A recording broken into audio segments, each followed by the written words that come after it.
कल की ही विषय को आगे बढ़ाते हुए आज पुनः हम अपने चैनल वाई के पांडे अध्ययन केंद्र पर आपके सम्मुख उपस्थित हुए हैं। आइए हम सब संकल्प लें कि अपनी प्राचीनतम भाषा संस्कृत को संरक्षित करें, पोषित करें और प्रचारित और प्रसारित करें। आवश्यक नहीं है कि हम सब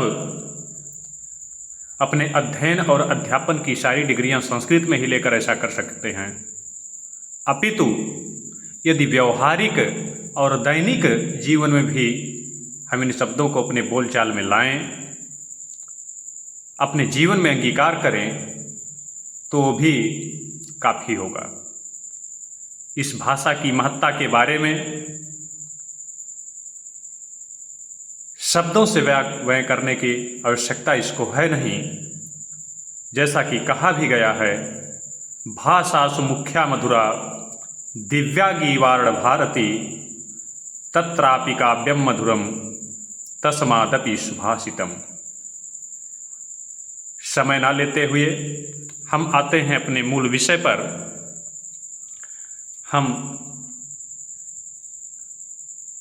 पूर्व की भांति पुनः शब्द और संस्कृत शब्द इस प्रकार दो कालमों में हमने बांटकर इसके अध्ययन का प्रयत्न किया है। आइए हम आरंभ करते हैं। पहला है व्यंच, यानी कैसा व्यंच? पुस्तक रखने वाला व्यंच। इसके लिए संस्कृत शब्द है दीर्घोत पीठिका। दीर्घोत पीठिका बेंच, बैठने वाला बेंच। इसके लिए संस्कृत शब्द है दीर्घ पीठिका। मेज, इसका होगा उत्पीठिका या फलकम। कुर्सी, इसका होगा आसंदः। बैग, इसका असपूतः। स्पूतः। आलमारी, इसका होगा काष्ठ मंजूसा। इंक पेंसिल या डार्ट पेन, इसका होगा मसितूलिका। शूज, जिसे हम जूता कहते हैं, इसका होगा उपानः। ड्रेस के लिए परिधानम। कंघी के लिए प्रसाधनी। खिड़की के लिए गवाक्षः। पंखा के लिए व्यजनम। एसी के लिए वातायनम। एसी यानी वातायनम। और एसी वातायनम।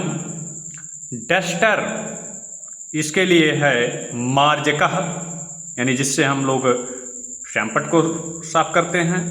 चाक, इसके लिए है कठिनी। फिर इंस्पेक्टर, इसके लिए संस्कृत शब्द है निरीक्षिकः। कागज, इसके लिए है कर्गदः। कापी, इसके लिए है संचिका। रजिस्टर, इसके लिए है पंजिका। कुर्ता, इसके लिए है कंचुकः। मैदान, इसके लिए है क्षेत्रम। झाड़ू, इसके लिए है मार्जनी। नेल कटर, इसके लिए है नख कृंतनम। पेंसिल, इसके लिए है तूलिका। पैंट, इसके लिए है आप्रपदीनम। आप्रपदीनम। यूनिफॉर्म, इसके लिए है एक परिधान। गणवेशः या एक वेशः, यानी इसके लिए आप इनमें से किसी भी शब्द का प्रयोग कर सकते हैं। एक परिधान, गणवेशः, एक वेशः, आवश्यकता अनुसार इसका प्रयोग किया जाएगा। फाइल, इसके लिए है पत्र संचयनी। फाइल के लिए पत्र संचयनी। चपरासी, इसके लिए है लेखहारकः या प्रेष्यः। कार्टून, इसके लिए है उपहास चित्रम। और रेलगाड़ी, इसके लिए है लौह पथगामिनी, यानी लोहे के पथ पर गमन करने वाली। इस प्रकार आज का हमारा अध्ययन पाठ यहीं संपन्न होता है। आगे हम पुनः एक नए विषय के साथ उपस्थित होंगे। यदि आप कोई टिप्पणी करना चाहते हैं, कुछ पूछना चाहते हैं, तो आप कमेंट के माध्यम से पूछ सकते हैं। साथ ही आप हमें यह भी अवगत करा सकते हैं कि आगे हम किस विषय पर आपके सम्मुख उपस्थित होंगे।